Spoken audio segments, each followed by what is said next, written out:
Is water capable of acquiring information? And if so, to what extent? What does it perceive? What does it remember? A group of researchers were conducting an experiment to make the structure of a drop of water visible. The results were astonishing, as they realized that just as no two fingerprints are the same, that each drop of water had its own identity, different from the other, even if it came from the same sample. So researchers went a step further by adding something to the water to see if it would change. So they added a flower, and to their surprise, every drop resembled the flower. So then researchers asked, what would happen if we changed the flower? And to their surprise, the water took on the image of the new flower, distinct from the first. However, they were not alone. Masaru Emoto, a Japanese researcher, wanted to study if the human consciousness had an effect on the molecular structure to water. This is what he found. This is water frozen after speaking words of courtesy. And these are words of compassion,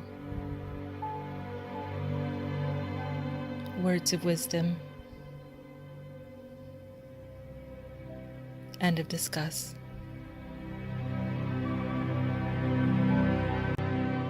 And the words, you fool. This is water before and after a prayer. However, there was one other experiment he wanted to try. This one was called the rice experiment. Dr. Emoto has conducted another interesting experiment. He placed rice into 3 glass beakers and covered it with water. And then every day for a month, he said, "Thank you" to one beaker, "You're an idiot" to the second, and the third one he completely ignored.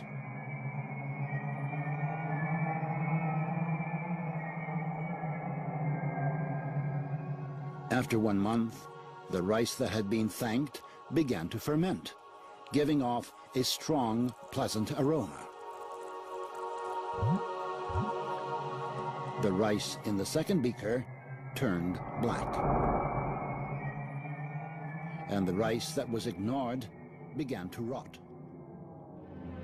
Dr. Emoto went on to say, be careful how you speak to your children, because it has a lasting effect.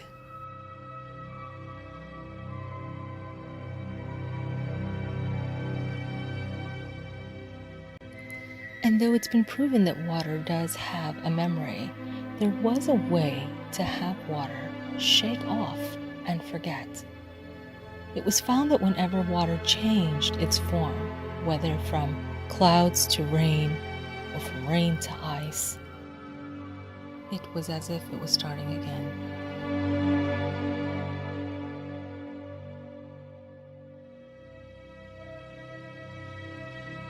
Our body, mostly comprised of water, also remembers. There's a story of a man who wanted to make pilgrimage by foot to the neighboring country. Knowing that it would be some day's journey, he set out. Soon after he began, he noticed that he was lost. He continued on, hoping to find some landmark or something familiar, but to no avail. Realizing that he was lost, he began to panic when he heard a river. Upon reaching the river, he drank from the water. When he was revived, he had said that his legs suddenly began to walk and walk and walk, as if they had known the direction to where he needed to be. Shortly after, he stumbled upon a town.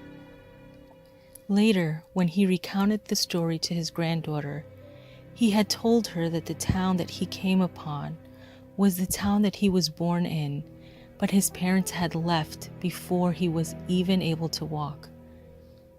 And the river he drank from, that river was connected to the town. It was as if the water in his body remembered.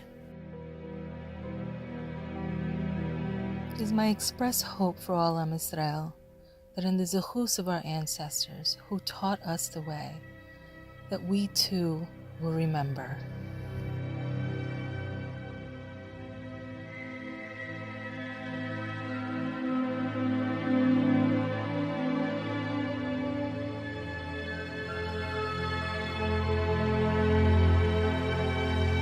If you've enjoyed this video or know someone who would, please share it. Sikul Mitzvot.